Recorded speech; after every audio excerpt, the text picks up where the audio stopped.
عظیم کا مادہ عین وا میم ہے.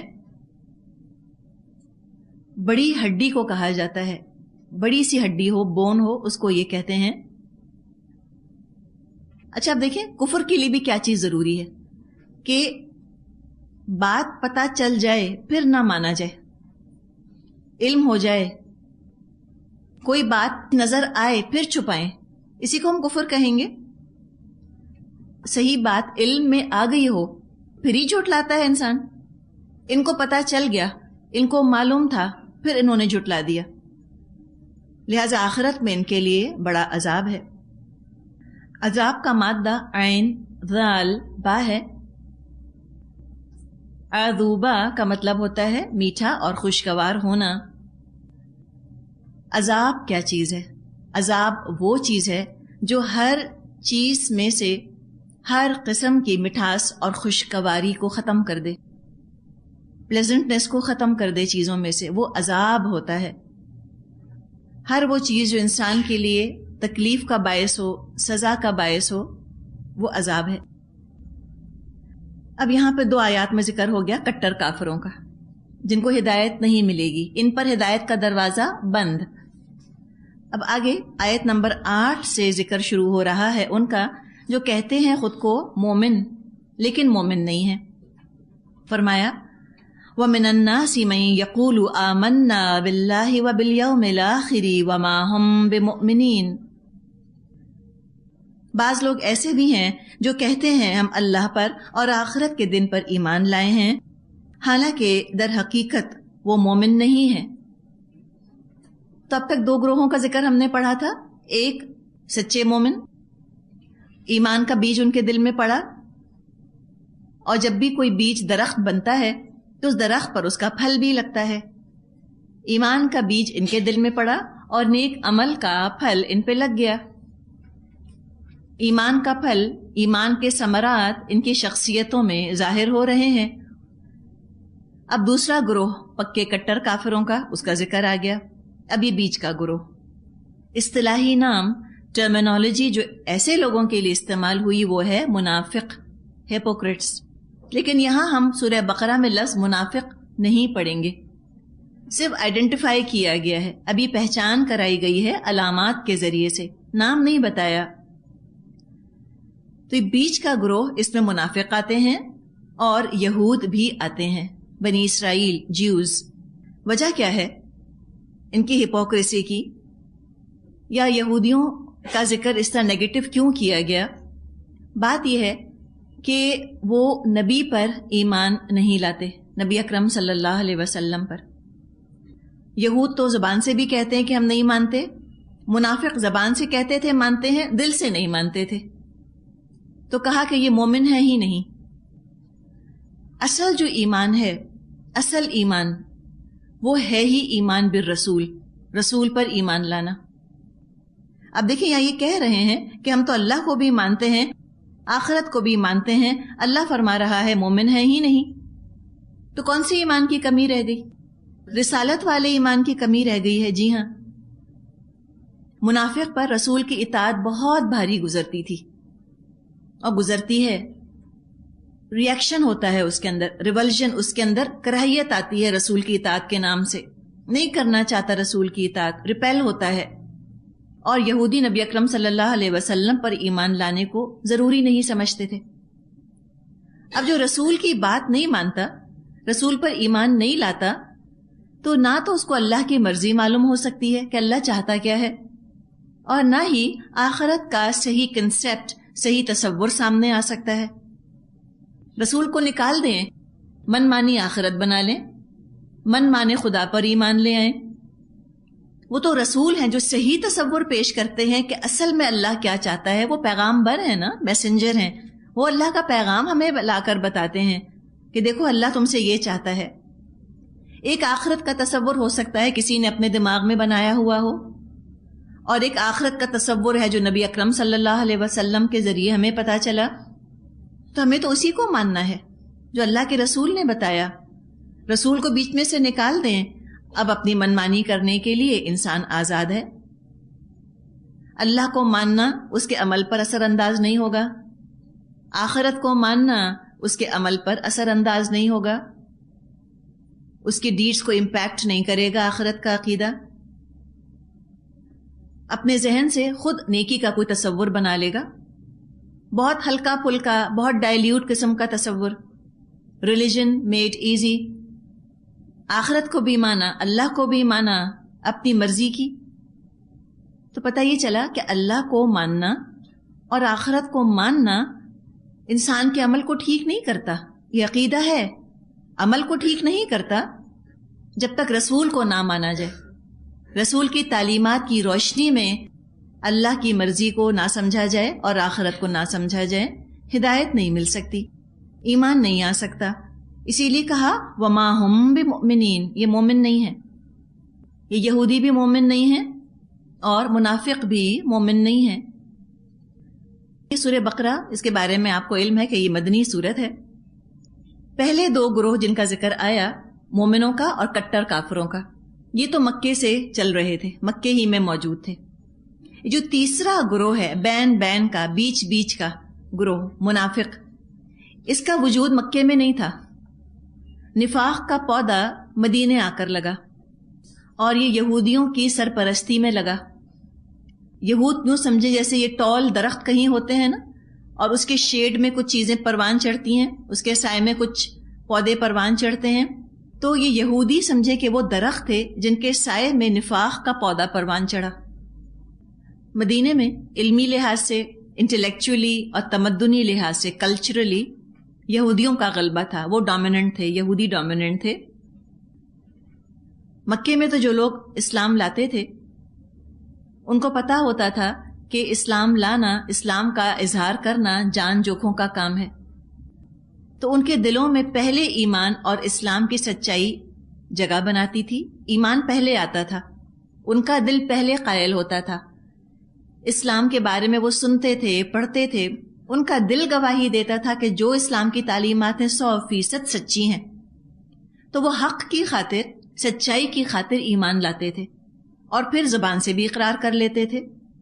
کوئی دنیا کا فائدہ ان کو حاصل نہیں ہو رہا تھا مکے میں اسلام کا اقرار کر کے، اس لیے کہ اسلام ڈاؤن ٹروڈن تھا، گرا پڑا تھا. فائدہ تو کیا حاصل ہوتا، جو پہلے فائدہ مل رہا ہوتا تھا وہ بھی ہاتھ سے چلا جاتا تھا، کچھ ہاتھ پلے نہ آتا تھا. تو مکے میں تو اسلام قبول کرنا اپنی جان ہلاکت میں ڈالنے کے برابر تھا، نقصان ہی نقصان تھا بظاہر دنیاوی طور پہ. تو جو واقعی میں قائل ہوتا تھا وہی پھر اسلام کا اظہار بھی کرتا تھا، پروکلیم بھی کرتا تھا اسلام. لیکن مدینے آ کے حالات بدل گئے، اب فائدے حاصل ہونے لگ گئے. اسلام لانا کلچرلی ایکسیپٹیبل ہو گیا، معاشرے کی سطح پر قابل قبول ہو گیا.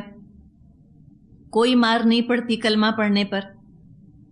نقصان تو دور کی بات، بہت سے فائدے ملنے لگ گئے. تو لہٰذا دنیا کے فائدوں کے لیے کچھ لوگوں نے اپنے آپ کو مسلمان کہنا شروع کر دیا. اب یہ کون ہے؟ یہ حق کی خاطر نہیں آئے، یہ فائدوں کی خاطر آئے. منافق وہ جو آخرت بنانے کے لیے اسلام نہیں لاتا، دنیا بنانے کے لیے اسلام لاتا ہے. منافق وہ جو اللہ کی خاطر ایمان نہیں لاتا، اللہ کو راضی کرنے کی خاطر ایمان نہیں لاتا، لوگوں کی خاطر ایمان لاتا ہے کہ بھئی سبھی مسلمان ہیں، چلو میں بھی ہو جاتا ہوں. مسلمز بائی برتھ ہو سکتے ہیں، یا مسلم معاشرے ہی میں چونکہ رہتے سہتے ہیں، کاروبار کرتے ہیں، شادیاں وہیں کرنی ہیں، تعلقات وہیں نبھانے ہیں، کہتے ہیں پورا خاندان ہے ہم بھی مسلمان. تو مدینے آ کے تو جان مال کو کوئی خطرہ نہیں تھا کلمہ پڑھنے میں. دلوں میں اللہ اور اللہ کے رسول کی محبت نہیں تھی منافقوں کے. چونکہ فائدہ نظر آیا مسلمان ہونے میں، اس لیے مسلمان ہو گئے، جن کو ہم اردو میں کہتے ہیں ابن الوقت قسم کے لوگ. اب کوئی یہ نہ سوچے کہ نعوذ باللہ مدینے کے سارے مسلمان ایسے ہی تھے، نہیں. مدینے میں جو مسلمان ہوئے اکثریت مومن تھی، اقلیت مائنورٹی منافق تھی. اور یہ کون سی مائنورٹی تھی؟ جو یہودیوں سے بہت دوستیاں رکھتے تھے، جو یہودیوں کے زیر اثر تھے، جیوز کے انفلوئنس میں تھے. تو یہ ان کا ذکر ہے. یہاں بھی آپ دیکھ رہی ہیں کہ کسی گروہ کا نام نہیں لیا کہ بنی اسرائیل ایسے ہیں یا منافق ایسے ہیں. کوئی نام، کوئی ٹرم استعمال نہیں ہوئی. کچھ خصوصیات بتائی گئی ہیں، کچھ کیریکٹرسٹکس ہیں جو کہ بتائی گئی ہیں. ایک کردار پیش کر دیا گیا ہے. اب ہر ایک کے سامنے اللہ نے قرآن کے شروع ہی میں یہ آئینہ رکھ دیا، میرے سامنے، آپ کے سامنے. ہم یہ دیکھ لیں کہ ہم ان تین میں سے کس قافلے میں شامل ہیں. کیا ہم پکے مومن ہیں؟ کیا ہم کٹر کافر ہیں؟ یا ہم یہ بیچ بیچ کا گروہ ہیں؟ اب جب بھی کوئی دعوت پیش ہوگی معاشرے کے اندر، کوئی انقلابی دعوت، کوئی ڈائنامک کنسپٹ سامنے پیش کیا جائے گا، تو ہمیشہ یہ تین گروہ ہی سامنے آئیں گے. معاشرہ، سوسائٹی ان تین کیٹیگریز میں ڈیوائیڈ ہو جائے گی. اسلام کی دعوت ریولوشنری دعوت ہے، اس میں ڈائنامزم ہے، اس میں حرکت ہے، اس میں موومنٹ ہے، اسٹیگنیشن نہیں ہے، جمود نہیں ہے اسلام کے اندر. اسلام کوئی کلٹ نہیں ہے، کوئی خفیہ تنظیم نہیں ہے کہ خفیہ کہیں چھپ چھپا کر کچھ ریچولز کر لو، کچھ رسومات کر لو، کچھ رسومات بجا لاؤ تو بس تو مسلمان ہو جاؤ گے. نہیں، کلٹ نہیں ہے، سیکریٹو نہیں ہے. اور اسلام صرف زبانی دعویٰ نہیں چاہتا. یہ نہیں چاہتا کہ تم خالی زبان سے کہہ دو کہ ہاں ٹھیک ہے ہم مسلمان ہیں. ہم کہتے ہیں نا نوڈنگ ایکنالجمنٹ، ٹھیک ہے، وی ایکنالج، ہاں ٹھیک ہے اسلام ہے. یہ نہیں چاہتا اسلام. اسلام عمل کی تبدیلی چاہتا ہے. نظام بدلتا ہے، پسند ناپسند بدلتی ہے، رات دن بدلتے ہیں انسان کے، ترجیحات، پرائیورٹیز بدلتی ہیں، تصورات بدل جاتے ہیں، سوچنے کا انداز بدل جاتا ہے، اچھا اور برا اس کا تصور بدل جاتا ہے، کنسیپٹس چینج ہوتے ہیں. تو جب یہ تبدیلی آئے گی کچھ لوگوں میں اور کچھ لوگوں میں تبدیلی نہیں آئے گی تو ٹکراؤ تو ہوگا، کلیش تو ہوگا، تصادم لازمی ہے. اب جب یہ کلیش شروع ہوتا ہے، ایسے میں کچھ لوگ ہیں جو پوری یقین کے ساتھ اس دعوت کا ساتھ دیتے ہیں، ٹھک جاتے ہیں، کہتے ہیں جو ہو سو ہو، اسلام کی کشتی تیری تو ہم تیریں گے، یہ ڈوبی تو ہم بھی ڈوبیں گے. پوری طرح سے وہ آ جاتے ہیں اسلام میں. ایک اور گروہ ہوتا ہے جو کھلم کھلا مخالفت پر آمادہ ہو جاتا ہے، سامنے سے وار کرتے ہیں، سامنے سے حملہ کرتے ہیں. یہ ووکل ہوتے ہیں، زور زور سے کہتے ہیں کہ ہم نہیں مانتے تمہاری بات کو. ایک گروہ بیچ کا ہے جس کا یہاں ذکر ہے. یہ وہ ہیں جو نئی بات کو قبول کرنا چاہتے ہیں، قبول کر لیتے ہیں اس لیے کہ فائدے مل رہے ہوتے ہیں، کچھ ایڈوانٹیجز ہوتے ہیں، اور نئی نئی باتیں، نئی تعلیمات یہ اپیل بھی کر رہی ہوتی ہیں، دل کو اچھی بھی لگ رہی ہوتی ہیں، تو ایکسیپٹ کر لیتے ہیں آ کر. لیکن ادھر سے پھر تقاضا آتا ہے کہ کچھ کام جو تم آلریڈی کر رہے تھے اس کو چھوڑو، کچھ نئے کام اختیار کرو. اب یہاں پزل ہونے لگتے ہیں، گھبرانے لگتے ہیں. یہ چاہتے ہیں کہ جو باتیں اسلام بتا رہا ہے ہم ان کو قبول کر لیں، لیکن جو ہم پہلے سے کر رہے ہیں اس کو چھوڑیں نا. جو پہلے سے ہم کرتے چلے آ رہے ہیں، جو ہمارے نظریات ہیں، رسومات ہیں، رواج ہیں، پسند ناپسند ہے، اس میں سے کوئی چیز ہمیں چھوڑنی نہ پڑے، اور جو اسلام بتا رہا ہے اس کو قبول کر لیں. ایسے ہو نہیں سکتا، ناممکن ہے، امپاسبل ہے. اب جب یہ تقاضا اسلام کرتا ہے کہ تم کچھ چیزیں چھوڑو جو تمہیں پسند ہے، تو گھروں کے اندر بھی اب کشمکش شروع ہوتی ہے، کلیش شروع ہوتا ہے. اس کلیش کو نہیں برداشت کر سکتے. ایڈورس حالات، برے حالات کی برداشت نہیں ہے ان کے اندر. اب ثابت قدم نہیں رہ پاتے، اسٹیڈ فاسٹ نہیں رہ پاتے، ان کے حوصلے ڈھیلے پڑنے لگتے ہیں. یہ کیا چاہتے ہیں کہ اسلام کو قبول کرنے سے کسی قسم کی اپوزیشن نہ ہو، کوئی مخالفت نہ پیدا ہو. ڈرتے ہیں مخالفت سے. تو پھر اب کیا کہیں، اسلام کو چھوڑنا بھی نہیں، جو پہلے کر رہے ہیں اس کو بھی کرتے رہنا ہے. تو کہتے ہیں چلو ایسا کرتے ہیں، مصالحت کر لیتے ہیں، کمپرومائز کر لیتے ہیں، کچھ گیو اینڈ ٹیک کے ذریعے سے صلح قائم کر لیتے ہیں. یہ منافق مدینے میں مسلمانوں سے کہتے تھے کہ دیکھو خام خواہ تم اتنے ریجڈ کیوں ہو رہے ہو، تم اس قدر ایکسٹریم پر کیوں جا رہے ہو، بھئی جن باتوں میں کلیش ہے ان کو رہنے دو، پھر کبھی صحیح دیکھا جائے گا۔ یعنی ان کا عمل اور ان کا پیغام کیا ہوتا ہے کہ اسلام کی ان باتوں پر عمل کر لو جو بنائن ہو، بے ضرر ہو، جن باتوں سے کلیش نہیں ہوتا ان پہ عمل کر لو، ضرور کرو، اور ان باتوں کو رہنے دو جن کی وجہ سے پرانی دوستیاں ٹوٹ رہی ہوں یا رشتہ داریاں ختم ہو رہی ہوں یا اپنے نفس پر جبر کرنا پڑ رہا ہو، سیلف کنٹرول ایکسرسائز کرنا پڑ رہا ہو، رہنے دو ان چیزوں کو، چھوڑو۔ اور اس رویے کو، اس ایٹیٹیوڈ کو مصالحت کا نام دیتے تھے، کمپرومائز کا نام دیتے تھے۔ یہ ایٹیٹیوڈ اللہ تعالیٰ کو بالکل پسند نہیں آیا۔ فرمایا آیت نمبر 9، یخادعون اللہ والذین آمنوا وما یخدعون الا انفسهم وما یشعرون، وہ اللہ اور ایمان لانے والوں کے ساتھ دھوکہ بازی کر رہے ہیں مگر دراصل وہ خود اپنے ہی آپ کو دھوکے میں ڈال رہے ہیں اور انہیں اس کا شعور نہیں۔ یخادعون، اس کا مادہ خا دال عین ہے، خدع، اس کا مطلب ہوتا ہے چھپانا، یہ بھی چھپانے کے معنوں میں آتا ہے۔ کفارہ کی طرح کپڑے کو جیسے دوہرا کر کے کوئی عیب چھپا لیا جائے، کپڑے کو ڈبل کر لیں تاکہ جو عیب ہے وہ نظر نہ آئے۔ اب کیا ہوگا، عیب چھپ جائے گا اور صاف حصہ اوپر آ جائے گا، دیکھنے والا سمجھے گا کہ صاف کپڑا ہے حالانکہ وہ اندر سے گندا ہوگا۔ تو یہ ہے خدع، ایسا چھپانا جس میں دھوکہ دینے کی نیت ہو، ٹرک کرنا چاہے کوئی کسی کو، فریب دینا۔ تو یہ بھی اپنے زبانی دعووں سے اللہ تعالیٰ کو دھوکہ دینے کی کوشش کرتے ہیں۔ یہ اللہ کی مرضی سمجھتے ہیں، ان کو پتہ ہے کہ دراصل اللہ کیا چاہتا ہے، لیکن اللہ کی مرضی سمجھنے کے باوجود فرار کی راہ تلاش کرتے ہیں، کوئی اسکیپ روٹ تلاش کرتے ہیں۔ تو فرمائیے تو اللہ کو دھوکہ دینے کی کوشش کر رہے ہیں۔ اللہ کو دھوکہ کوئی کیسے دے سکتا ہے؟ دے نہیں سکتا۔ مراد ہے دراصل رسول کو دھوکہ دینے کی کوشش۔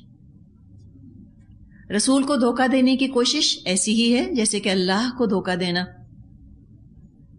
ہم آگے پڑھیں گے انشاءاللہ قرآن میں، وَمَن يُطِعِ الرَّسُولَ فَقَدْ أَطَاعَ اللَّهَ، جس نے رسول کی اطاعت کی تو تحقیق اس نے تو اللہ کی اطاعت کی۔ تو یہاں اللہ نے فرمایا کہ رسول کو، ایمان والوں کو دھوکہ دینے کی کوشش کرتے ہیں؟ نہیں، یہ تو اپنے آپ کو بے وقوف بنا رہے ہیں، اپنے آپ کو دھوکہ دے رہے ہیں۔ یہ سمجھ رہے ہیں کہ ہم مومن ہیں، حالانکہ یہ مومن ہے نہیں، خود کنفیوژن کا شکار ہے۔ یہ خود مطمئن ہے کہ ہمارا عمل بڑا اچھا ہے اور شعور بھی نہیں، جانتے بھی نہیں۔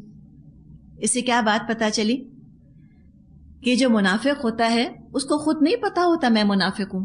ہم عام طور پہ اس غلط فہمی کا شکار رہتے ہیں کہ منافقوں کو پتا ہوتا ہے کہ ہم منافق ہیں۔ نہیں، منافق اپنے آپ کو پکا مومن سمجھتا ہے، اس کو شعور نہیں ہوتا، اس کو احساس ہی نہیں ہوتا، کہ ریئلائزیشن ہی نہیں ہوتی اس کو اس بات کی کہ میں مومن نہیں ہوں۔ کتنی خطرناک بات ہے یہ۔ کوئی مرض ہے، کسی کو کینسر ہے اور اس کو پتا ہو کہ مجھے کینسر ہے تو علاج تو ہوگا۔ کسی کو کینسر ہے اور اس کو پتا بھی نہیں کہ مجھے کینسر ہے، اس کی ہلاکت میں تو کوئی شک نہیں۔ اب جس کو پتا نہیں کہ مجھے کینسر ہے، کیا وہ علاج کروانا چاہے گا؟ کبھی بھی نہیں کروانا چاہے گا۔ اگر کوئی کہے کہ تم بیمار ہو، وہ الٹا اس کا دشمن ہو جائے گا۔ تو منافقوں کا یہی ہوتا ہے، اگریسو ہوتے ہیں، یاد رکھیے گا۔ نفاق کی ایک علامت یہ ہوتی ہے کہ اللہ کے کلام کے مقابلے میں ان کے اندر بڑا اگریشن ہوتا ہے، بہت زیادہ سختی کے ساتھ اور مذاق اڑانے والے انداز میں یہ دین کی بات کرتے ہیں اور سمجھتے اپنے آپ کو مومن ہیں۔ منافق اپنے علاوہ باقی سب کو جاہل سمجھتا ہے، لک ڈاؤن کرتا ہے ان کو، سمجھتا ہے مومن میں ہوں، سمجھا تو بس میں، اور کوئی سمجھ ہی نہ پایا، عالم صرف میں ہوں، باقی سب جاہل ہیں، یہ سمجھ ہی نہ پائے کہ بات کیا کہی جا رہی ہے قرآن میں۔ یہ خاص آپ کو منافق کی ایک صفت ملے گی۔ فرمایا آیت نمبر 10، کہ نفاق کیوں آیا، اس کی وجہ بیان کی. فی قلوبہم مرض فزادہم اللہ مرضا ولہم عذاب علیم بما کانوا یکذبون. ان کے دلوں میں ایک بیماری ہے جسے اللہ نے اور زیادہ بڑھا دیا، اور جو جھوٹ وہ بولتے ہیں اس کے بدلے میں ان کے لیے دردناک سزا ہے. مرض کا ذکر ہے، بیماری کا. ان کے دلوں کے اندر دنیا پرستی کی بیماری ہے، نفس پرستی کی، سیلف ورشپ ہے، یا دنیا کی محبت بہت زیادہ ہے. رسول تو تقوی کی تعلیم دیتے ہیں. قرآن دل کی بیماریوں کا علاج کرتا ہے، تقوی جو ہے وہ پرہیز ہے. کچھ تو پابندیاں، کچھ تو ریسٹرکشنز انسان کو اپنے اوپر لگانی ہوتی ہیں. رسول آتے ہیں، انذار کرتے ہیں، وارن کرتے ہیں. جو لوگ بیمار ہیں، جن کے دلوں کے اندر بیماریاں ہیں، ان کو وہ بتاتے ہیں کہ بھئی تم بد پرہیزی مت کرو، تم غافل مت رہو اپنے مرض سے، ورنہ نتیجہ بہت برا ہوگا. اور رسول بتاتے ہیں کہ اللہ کی اطاعت کرنے کے بجائے اگر تم نے اپنی خواہشات کی اطاعت کی، اپنے دل کو اوبے کیا، تو بہت نقصان اٹھاؤ گے. اب یہ منافق تو ہے نا، ما یشعرون، اس کو تو پتہ ہی نہیں کہ میں بیمار ہوں. اب یہ بہت ناراض ہو جاتا ہے یہ سب باتیں سن کے. اس کو رسول پہ بہت غصہ آتا ہے، اور یہ کہتا ہے کیا ضروری ہے کہ رسول کی ہر بات مانی جائے؟ جو رسول کہہ دیں بس وہ بات مان لیں.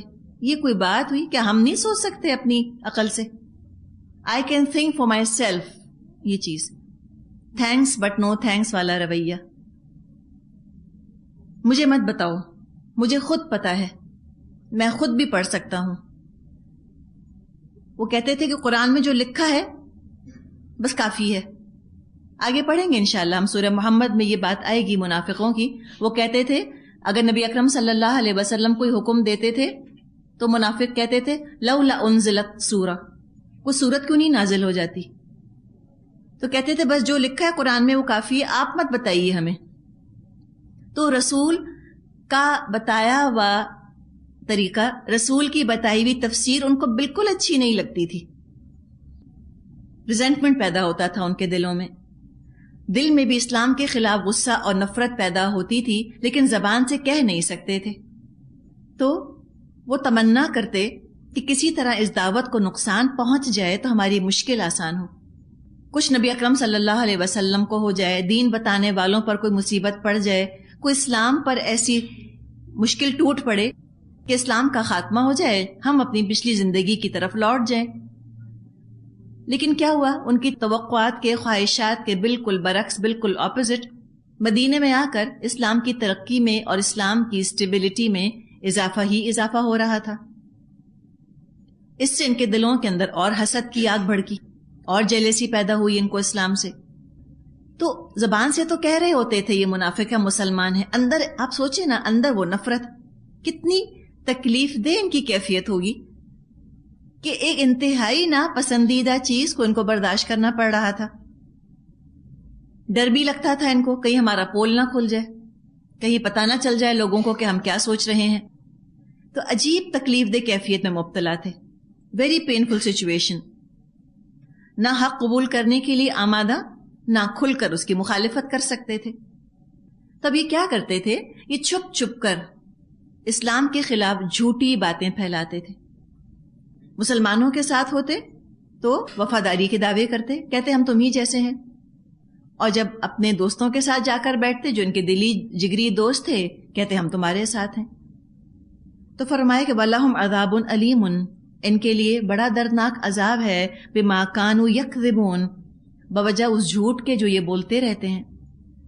پتہ چلا کہ جھوٹ بولنا بھی منافق کی ایک صفت ہوتی ہے، ایک کیریکٹرسٹک ہے اس کی.